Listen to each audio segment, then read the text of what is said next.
Morning everybody, happy Homebrew Wednesday. It's just turned 8 o'clock in the morning. Old fashioned beer video today for a change. I'm brewing a beer that I hadn't heard of before until a mate of mine called Trevor in Cape Town, who's a professional brewer and a home brewer, told me about it. He brewed one a few months ago on a homebrew basis. It's an old German wheat beer called a Kottbusser. And it fell out of fashion in the 19th century because it fell foul of the German beer purity laws. I wasn't good at German at school, but that's the Reinheitsgebot, introduced in 1516 by Wilhelm IV, the Duke of Bavaria, and it said that only German beers could have barley, hops, water and later yeast. Well, this one has fallen foul of it, but has now been resurrected by a few breweries, I think in America and possibly in Germany. So I'm going to have a go at brewing one today. So let me show you the ingredients. Well, first of all, in there we've got Pilsner, flaked oats, and we've got wheat. Now, wheat wasn't allowed in these under the German purity laws. The Reinheitsgebot. I'm getting good at that now. So that's what's in there. Some flaked oats to loosen the mash, because there's quite a lot of wheat in that. And the other two ingredients that fall foul of it is that one, which is golden molasses. That's going in last 10 minutes of the boil. And honey, that goes in the whirlpool. Well, it does in my recipe. And what have we got in the hops, which are all noble hops? We've got Tecknang, that's the first Wurtop edition. We've got Hallertauer, Hersbrucker and Tecknang. It's a 60-minute boil, that's when they go in. Then we've got a 20-minute Tecknang edition. Then of course we've got the golden molasses at 10 minutes to go. I think there's a Protaflock here as well. That I'll put that in about 15 minutes. Then we've got a 0-minute edition. Where are we? Hallertauer, Hersbrucker and SARS. And then I'm going to whirlpool this honey in. So that's the ingredients, and that's why it fell foul of the Reinheitsgebot. Oh, it's coming easy, that word now. So I'm going to mash it all at 67 for 1 hour, and then I mash out at 75. I'll keep it simple. I've done a lot of research on this. I haven't been given a recipe, but there's a brewery in Colorado that puts one out. So I looked at theirs. It didn't match anything I could do. And I've looked at another one on Beersmith. So basically, I've made it the figures up to suit. But we'll go into that more as we're brewing. I'll tell you my brewer's friend calculations, and we'll see if we can get near those figures. So without further ado, I'm going to go down into the garage. I did the water last night, so I'm going to turn it on and heat the water up to 67 degrees. Wish me luck, everybody. Okay, we're nearly at 67, 1 degree to go. I've got some oat tusks here. I'm just going to film this bit. They started making this Kottbusser, this German wheat beer that went out of fashion because it fell foul of that law. Lots of wheat in this. This is my favourite bit, as you all know. Well, most of you know. Some people say, why don't you put more grain in at a time in a big jug, but I like to do it like this, and then I can mix it well. So I'll just show you this first bit and then I'll get on with it. And I'm going to put in a handful of oat husks. There's about 250 gram there. Right, and that's what I do on every one. So let's give it a good stir. Oh, it's gone to 68. It always goes up. So that's what I'm going to do now. The next 10 minutes or so. There's just over about nearly 5.4 kilos altogether of grain. I'm not giving you the weights because, as I say, I made it up, and I mean, it might be an awful beer, but if it does turn out all right, I will tell you the weights I used when I review this beer. So I'm going to get on with it now, and I'll get back to you probably when I've started the recirculation. Well, it's all in. I've set up the recirculation arm, put the top plate on and a little filter cover. Let's turn the pump on now. It was like porridge, quite thick. There she goes. I put all those Otus in because I've had some bad experiences in the past with wheat, with stuck mashers and stuck sparges, scorching. But as I say, that 250 grams of Otus should loosen it. So that's the hour mash. I decided to go for an hour mash because it was simpler. There was one recipe I came that used 30 minutes at 55 for a rest and then another hour at 67. Whereas these guys in America just said just go for 67 for an hour. So I thought, let's keep it simple today, and depending what it tastes like and what happens, I can always try that different mash profile next time.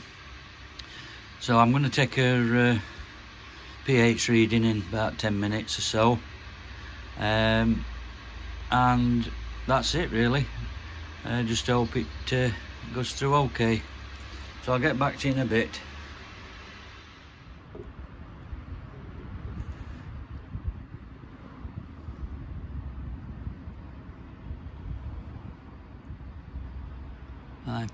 .2. Let's see if it steadies. I'm not very good at water treatment. I have put some stuff in, and I forgot to tell you, I put 50 grams of acidulated malt in because my water is relatively neutral, around 7 to 7.2. But yeah, 5.2, I think we'll go with that one. That's fine. Yeah, so what I've got to do now is check whether this is actually going through. So I'm going to turn the pump off while you're watching. A lot of foam there, and I've turned it off. Let's see if it's going down. Make sure it's going through. I've got it on full bore, the recirculation. Yeah, it's going down. I can see more of me little gauze mesh at the top there coming. So I'll put it back on. And back we go. Okay, it's next time I see you I'll be sparging. Oh, and by the way, I have got the sparge water on, just over 14 litres.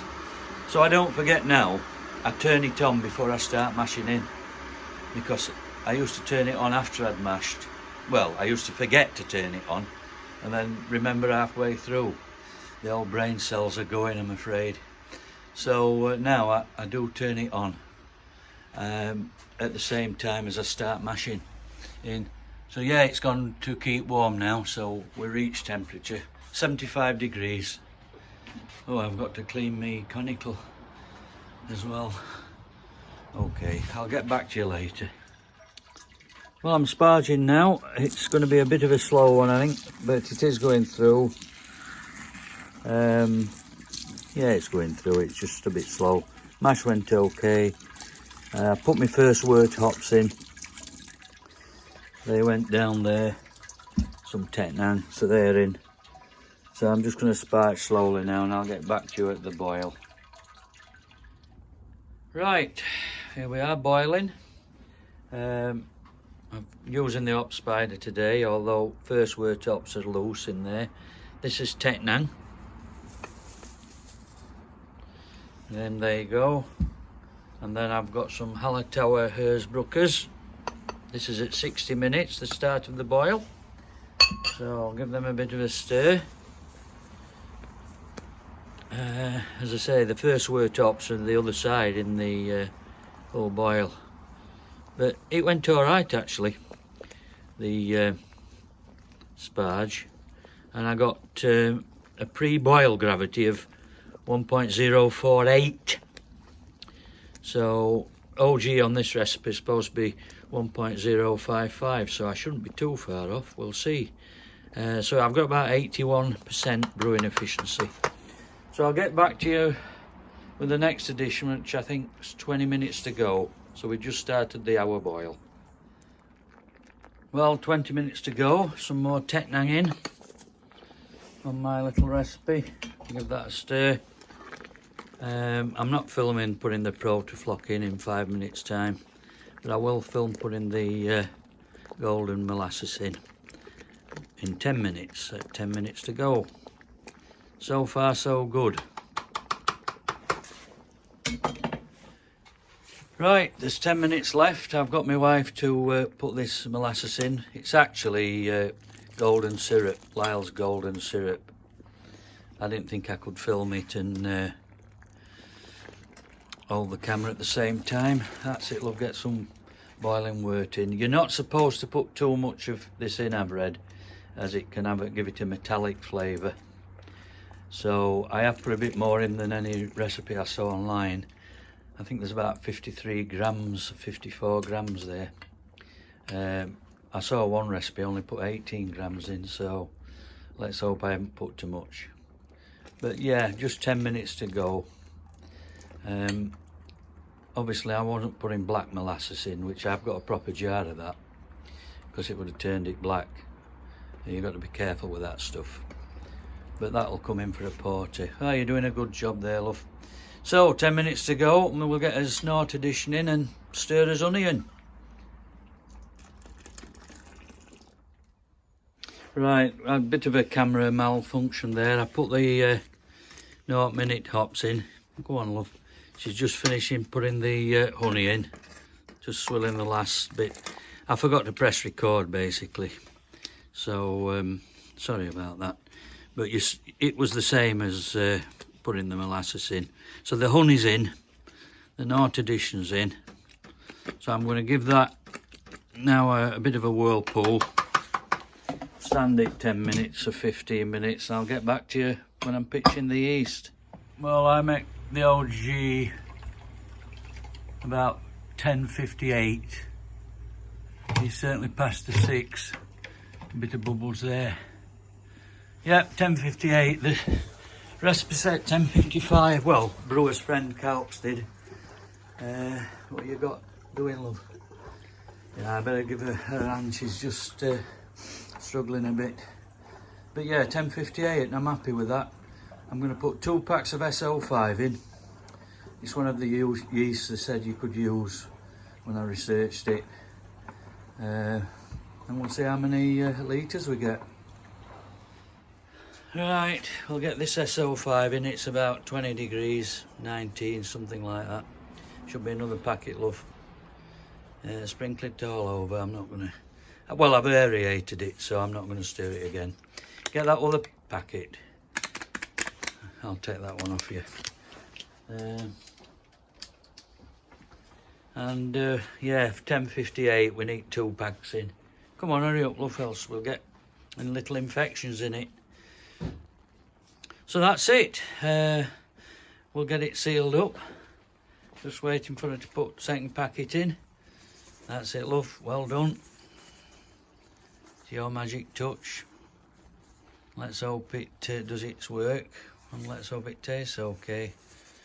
Right, thanks for watching, everybody. I hope it's not been... Get out, fly there. I hope it's not been too boring. And I'll keep you informed how it's going. And hopefully we'll do a bit of a review on it when it's ready. Bye, everybody. Happy brewing.